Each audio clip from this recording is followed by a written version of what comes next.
Este instante y no lo dejaré deslizar. Bueno, este podcast está un poco improvisado y eso va sobre Chainsaw Man y en fin, sobre Chainsaw Man y la relación que he encontrado eh, con con otras obras, más bien documentos filosóficos. Y bueno, para ir al grano, hay una cuestión en Chainsaw Man que me resultó muy llamativa desde el principio, esto del asunto de la, de la soledad en lo que para nosotros sería la contemporaneidad brasileña. La obra está narrada en los años 90. Podemos decir que es la contemporaneidad porque, bueno, los años 90 tienen cierta continuidad ideológica y estética con lo que es nuestra época. Así que lo que viene a ser es un asunto del nihilismo, ¿cierto? Del nihilismo consumado y de la vida del ser humano como pues un asunto que no vale nada, una cuestión que está, por así decirlo, fulminada, deteriorada, destruida. Y hay una cuestión que me gustaría tratar, aunque estoy divagando un poco, después de haber leído mucho, las ideas se me han embotado, pero sería como, ¿qué es lo que hace sentir culpable a Denji, cierto? O sea, ¿qué es lo que hace que se someta primero a los yakuzas y luego a Makima? ¿Cómo es que hay ahí una continuidad entre un ser, bueno, entre la mafia y un ser que representa, por un lado, es un símbolo de lo materno y por el otro es una representación del Estado, porque trabaja por una oficina llamada pues, Oficina de Seguridad Pública, es decir, que trabaja para el gobierno. Y lo que me resultó llamativo es que en Makima se encarnaba ese asunto por así decirlo, del sistema, ¿cierto? O lo que nosotros vendríamos a llamar el gobierno, o como la voz sí se diría, la ideología. La cuestión es, tanto como ser, ¿cierto? Como mujer, y como esa cosa del Estado, pareciera ser un asunto vago o una especie de caja vacía en la que el otro mete sus representaciones y sus deseos, o como lo llaman los amantes del psicoanálisis, sus deseos libidinales, es decir, cómo se erotiza algo que en principio no debería ser erotizado, pero claro, se erotiza porque aquí es una representación femenina. Y bueno, hay que recordar que en la parte en la que aparece el demonio pistola, Makima le revela a Denji lo que es en realidad su objetivo, que es traer paz a través de la violencia y el miedo, traer paz a través del uso de un demonio, que es el demonio con el que Denji está vinculado, que es el demonio motosierra. Y todo eso suena muy estúpido, ¿cierto? O sea, suena como cliché típico de anime, historia simplemente para adolescentes, pero la interpretación es bastante jodida, es bastante cruda, en la medida en que cuando Denji abre la puerta de la verdad, lo que viene a descubrir de sí mismo es que asesinó a su padre. O sea, es un personaje que es un parricida, que desde que su madre la perdió por una enfermedad y que desea una mujer que lo trata como literalmente como una mierda, como una basura. Y no en vano se ha convertido como una especie de ícono de la masculinidad contemporánea. Es decir, ese hombre que primero se entrega como un esclavo, como un perro, pero que luego tiene que terminar viviendo un punto de viraje en el que reclama su masculinidad.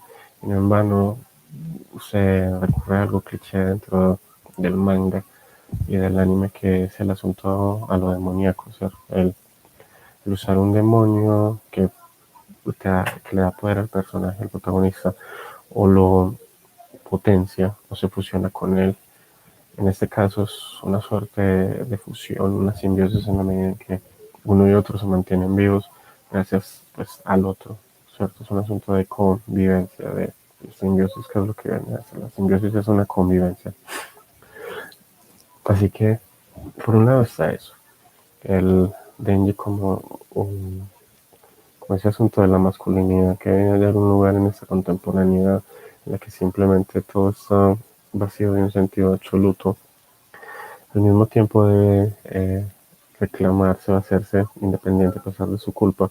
Y hay un texto de Alenka Supansi que leí, influenciado por Slavoj Žižek, pero que resulta bastante interesante. Se llama Kant, Ética del Orden. Bueno, creo que así se llama. El asunto es que hay un capítulo de ese libro que es el capítulo número 7, en el que se habla sobre la culpa. Y lo que viene a decir es, ¿qué sentido tiene la culpa? O sea, epistemológicamente, antes de lo moral, pero conectado con lo moral, es porque hay culpa. La cuestión es la siguiente. El individuo cuando llega al mundo necesita saber qué desea el otro, ¿cierto? El otro como individuo y el otro como una general, o sea, de una manera abstracta. Es decir, ya sea que lo pensemos como la comunidad o como nada, o sea, como un ser abstracto que vendría a representar a cualquier otro ser. Es decir, que desea el otro, o el otro como el otro pequeño, como le gusta decir a Lacan, o el gran otro, pero simplemente el otro, ¿cierto? El otro de una manera completamente abstracta. En este caso, por ejemplo, que desea Makima. Entonces, Denji, hay una parte cuando están encerrados que Makima los va a asesinar a todos, los va a matar a todos. Esa representación me resultó bastante llamativa, porque es como si realmente se estuvieran ocultando de Dios, porque ella puede usar a las aves, a los animales, para escuchar a través de ellos y darse cuenta de cualquier sonido, por más pequeño que sea, ¿cierto? Puede captar cualquier cosa. Entonces, de alguna manera recuerda a Dios, pero recuerda también a Superman, que tiene ese poder. Pero también recuerda, hay un episodio de Los Simpsons, que es de hecho una parodia de una serie de los años 50 o 60, en el que aparece un niño que tiene el poder de escuchar los pensamientos de las demás personas y tiene el poder de convertir a esas personas, es decir, es un dios en el cuerpo de un niño. Lo mismo sucede con Makima. Pero ¿qué viene a representar eso? El temor de que, el temor y al mismo tiempo la fascinación de que exista un otro, un individuo que sepa cuál es mi deseo, cuáles son mis pensamientos, dónde está mi verdad, y que lo sepa de una manera mejor que yo, y que yo, sin embargo, no pueda acceder a ese cumplimiento, que no pueda acceder a ese deseo, como el que se sienta a rezar esperando que Dios le cumpla algo, porque cree que rezar es la manera en la que se va a ganar el favor de Dios, y sin embargo no sabe si eso va a ser así, como el hombre que se comporta de cualquier forma, agresivo o tateado, para ganarse el favor sexual o afectivo de una mujer, o aquel que cumple órdenes para no salirse del sistema, ¿cierto? Para no ser castigado por el sistema.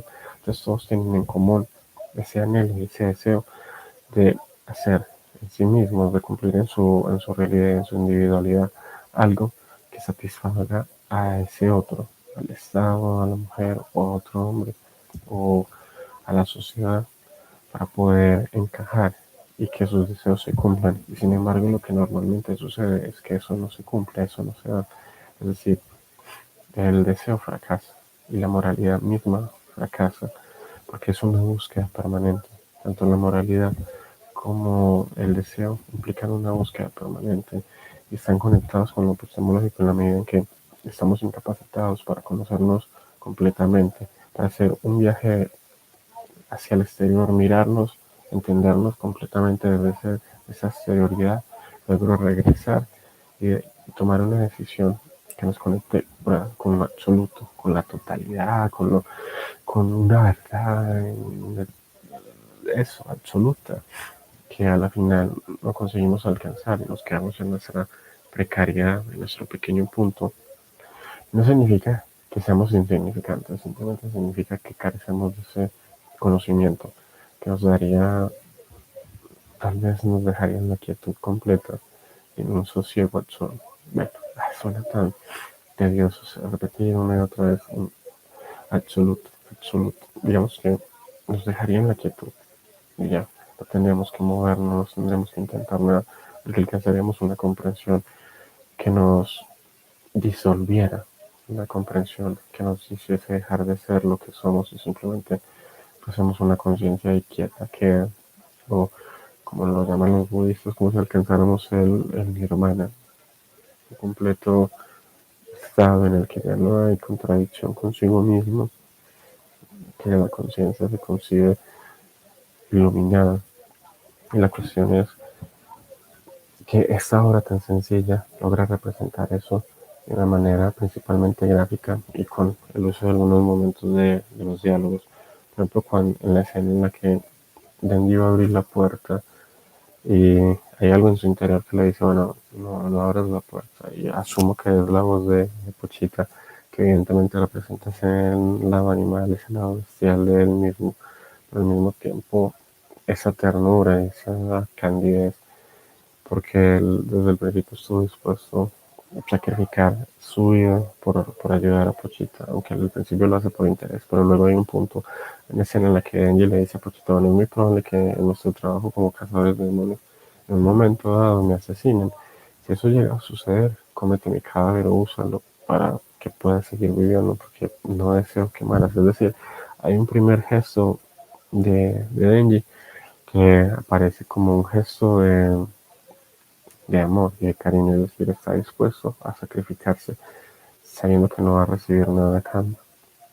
Y Makima, en cambio, cuando Pochita habla de Makima, le dice a Denji en sueños o en su inconsciente, o en su mente, o en otro plano, en otro universo, le dice, mira, Pochita, perdón, Makima era un demonio que quería hacerte y crear lazos y relaciones con los demás, pero no lo consigue. ¿Por qué? Porque tenía miedo y solamente pudo usar el control, el temor para acercarse a los otros y que esos otros lo obedeciesen. Es decir, cambió el amor por el temor, su manera, su moralidad, eso que puso ahí en ese lugar vacío, que es la falta del conocimiento, esa ausencia de conocimiento, ¿qué debo hacer para que los otros se acerquen a mí? ¿O para qué debo hacer para ceder al deseo de los otros? Lo que ella colocó fue el miedo y el sí mismo, o sea, la violencia. La cuestión es, eso sucede en la realidad. Es una forma de acercarnos a la realidad. Nos podemos acercar con esa violencia, ese temor y ese cinismo, con ese desprecio hacia la vida del otro, en la medida en que no conseguimos entender cómo acceder a ese otro. Entonces, en nuestra confusión y en nuestra rabia por no poder satisfacer nuestro deseo, terminamos haciendo daño a otros, u otros nos hacen daño a nosotros. Entonces, aquí están representados ambos polos de lo humano, obviamente como hasta cierto punto como extremos es difícil o imposible que exista un ser como máquina, sería un ser perfecto en su completa imperfección, en su cinismo, en su ausencia de conexión por los otros. Y sin embargo, maldita gripa, y sin embargo, pues ejerce esa designación en la medida en que todos como seres humanos estamos confundidos y pareciera que aquel que logra exhibirse como un ser cínico y ausente de deseos, pero que sin embargo puede manipular y con el deseo de los otros y ponerlo a su favor como fichas, hace que los demás caigan hacia él, que todas las aguas del deseo vayan hacia ese caos, bueno, hacia ese punto de conexión. Y lo que sucede es bastante llamativa en la medida en que Makima consigue hacer que Denji cobre conciencia del lugar que ocupa en el mundo y lo hace a través de la culpa, o sea, tomando eso que Pochita había ocultado y que es bastante llamativo, porque nace precisamente, Pochita aparece precisamente el día en el que el padre de Denji es asesinado, de quien no asesinó fue Denji, que aparece en unos matorrales cerca al lugar en el que el padre de Denji fue enterrado. Es bastante simbólico porque es como si viniese a decir que es el fantasma del padre de Denji o ese sentimiento de culpa que aparece ahí, pero no es completamente eso, porque Puchita no mueve a Denji a través de la culpa, antes al contrario, lo mueve a través de sus sueños y de sus deseos. Es como que en ese punto de inflexión nació algo que al mismo tiempo le permite a Denji liberarse y que nace la culpa, porque va más allá de la culpa y que es algo creador. Y hay un momento en el que Denji se pregunta después de que Power, Red, lo engañaran y lo manipularan intentando robarle el corazón. que es el corazón de Pochita o el núcleo de Pochita, se preguntaban por qué todas las chicas, bueno, y por qué todos están detrás del corazón del motosierra, pero nadie está detrás de mi corazón, o sea, porque nadie está detrás de mí, o sea, porque nadie me desea. Y eso es una pregunta que todos, de alguna u otra forma, nos hemos hecho, porque no soy deseado como lo que yo soy, sino que soy deseado en cuanto alguien vio algo en mí o cuanto soy una ilusión para otro, ¿cierto? Es decir, lo que los demás buscan en mí no es lo que está en mí, sino lo que ellos han puesto en ellos mismos para verme a mí, y algo que está en mí, lo que no es mi realidad, sino que es como una pose o la imagen que represento en el mundo. Entonces esos otros seres se acercan, porque hay un punto en que se realiza esa conexión entre lo que desean y han puesto entre sí mismos para poderse mantener en el mundo, en lo que hay en mí que está puesto en el mundo, pero que no soy yo y que no alcanzo a hacerme una conciencia de eso, y hacen esa conexión. Es decir, ¿cómo hacer esto para acercarlo a la realidad? Bueno, alguien se acerca a una persona simplemente por el dinero, ¿cierto? Y el dinero pues resulta ser algo concreto, real, que una persona se ha esforzado por conseguir. Y sin embargo, el dinero no es lo que le da no lo que le da la esencia o su realidad o su individualidad a ese individuo que está siendo deseado por su dinero. O puede ser otra cosa, ¿cierto? Puede ser que alguien se acerque que pensó que una X persona era de determinada manera, en realidad termina siendo de otra manera. Sin embargo, puede que si tenga algo de ese carácter que causó que otra persona se acercara, y sin embargo, ese no es la totalidad de lo que es esa persona. Así que la pregunta de Angie nos interpela a todos. Y el asunto de cómo logra avanzar en su vida y mantenerse a pesar de la culpa, a pesar de haberse asesinado a su padre y luego de asesinar a su madre simbólica, que es Makima, es sumamente interesante, porque no habla de una reconciliación, sino de una destrucción, o sea, deja esas dos figuras vacías en su conciencia. Sin embargo, lo que lo mantiene a flote es que esas figuras vuelven a renacer. O sea, el padre renace como Pochita y Makima renace como Nayuta, como una niña. Y en ambos casos, lo que Denji hace es perdón y sacrificio. Bueno, por lo menos a Pochita pues nada tiene que perdonarle, pero se sacrifica por Pochita y luego Pochita, o sea, al menos tiene la intención de sacrificarse por Pochita y luego Pochita se sacrifica literalmente por él. Y luego con Makima la mata, se la come literalmente, se une a ella, hay una esencia o algo de ella que se une a él.